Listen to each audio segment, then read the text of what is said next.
Hi, Mac. How are you? I'm doing great. Thanks for taking the time today. I appreciate it. Of course. Let's get right into it here. This is a Giorgio A. It's Tsoukalos, right? I want to make sure I'm getting that right. Yeah, all the interviewers today, you pronounced my name flawlessly today. Oh, right. Thank you. You are an investigator, I guess you'd say alien investigator, but more so you're of the school of Ancient Aliens, which is the name of the show on the History Channel and the tour coming up, that aliens landed or came to this planet thousands of years ago and influenced human beings and evolution. Just to give people a background. But more than that, I think more people may know you from that galaxy-famous meme. If they don't know that your work, they know you from seeing the meme on the internet of you and your amazing hair, just to give people a reference. Yes, that's me. And, that meme grew organically, and I think I'm in good company when I say, if Arnold has his I'll be back tagline and Sylvester Stallone has his Rocky, boxing hands, then I think the alien hands that I was given are pretty good company. Yes. So, it's all good. Awesome. So my question is, were these aliens humanoid in form and they landed here and left some people here, or aliens here who were humanoid in form, or did they come here and just influence the evolution of the human race?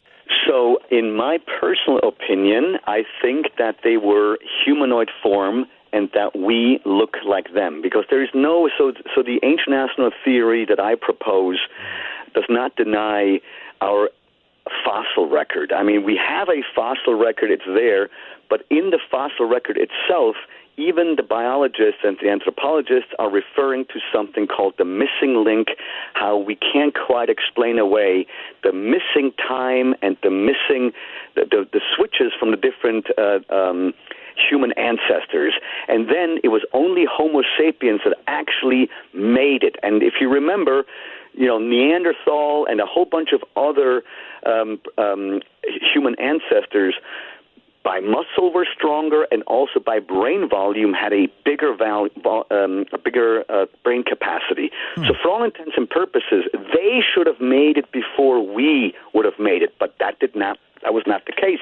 It was Homo sapiens that, quote-unquote, made it, and then about 50,000 years ago, something else happened to our brain and also to our voice box, where Homo sapiens went from Homo sapiens to Homo sapiens sapiens, and that is our denomination today.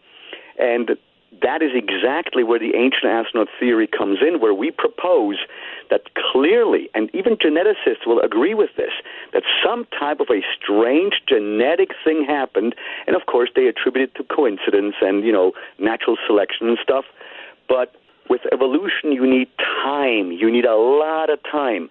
But 50,000 years is not the time you need. It's too short.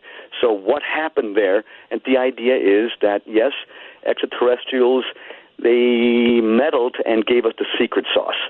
So, and by the way, this is not Tsoukalos or ancient aliens talking. This is our ancestors in the most ancient of oral and written traditions. All of our ancestors, regardless of what continent, regardless of what ancient origin story, it always says the same thing. Somebody descended from the sky in physical form with a lot of fire, with a lot of smoke, and then they imparted knowledge to our ancestors. They were our first teachers. And what do? We say, our ancestors didn't know what the heck they were talking about. You travel all over the world to investigate this at different sites. I think the most common one people can relate or hear about is the one about the pyramids in Egypt and how humans couldn't have built those, that they needed guidance from the sky at that time. What is another one that maybe people wouldn't know about so much that you would say, like, if I were to go out and start investigating, where should I go first? Yes, and I love that you brought up the pyramids, and you're right. I never said that the pyramids were built by aliens. The meme said that anyway, but the ancient Egyptians did in fact say that they had help from the so-called guardians of the sky in reference to the Great Pyramid. I mean, it's all there in the pyramid texts, and we are the only ones that say that the guardians of the sky perhaps may have been, misinterpreted technological beings that our ancestors didn't know, were physical beings, but they thought they were gods. And today the archaeologists are saying, oh, yeah, no, it was all fantasy. The guardians of the sky were all a figment of our ancestors' imagination. Well, that to me is insulting the intelligence of our ancestors, because they reported about it. And to say that anything that they reported that happens to be stuff up in the sky, that is an invention, well, what's going on then? And so to answer you to the second part of your question, what other place was built with the help of extraterrestrial technology? There's one place in the highlands of Bolivia next to Tiwanaku called Puma Punku, and it is one of the most enigmatic, beautiful places you can ever imagine, where we have blocks of andesite cut to such precision that we today would have, in order to achieve this, we would use diamond-cut tools, we would use diamond saws, we would use water jets, we would use injection concrete molding. And that stuff is thousands of years old.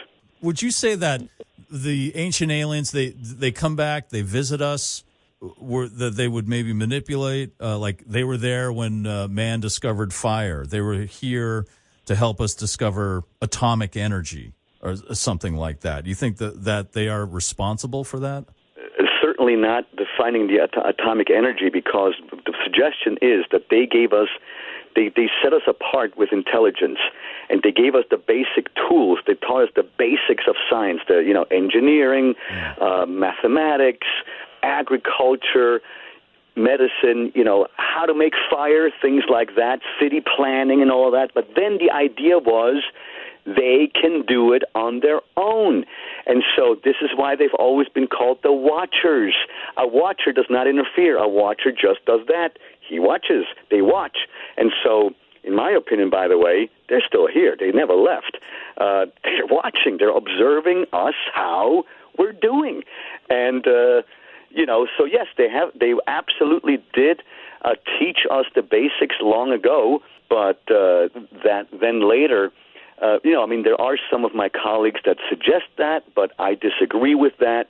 There's one idea out there that, we reverse engineered UFOs from Roswell and things like that.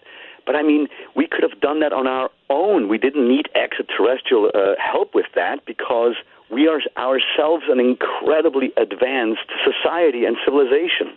Thank you so much for your time. And you can ask him these questions. You're going to have a Q&A at the Ancient Aliens Live at the Cabot Theater in Beverly, April 12th, right?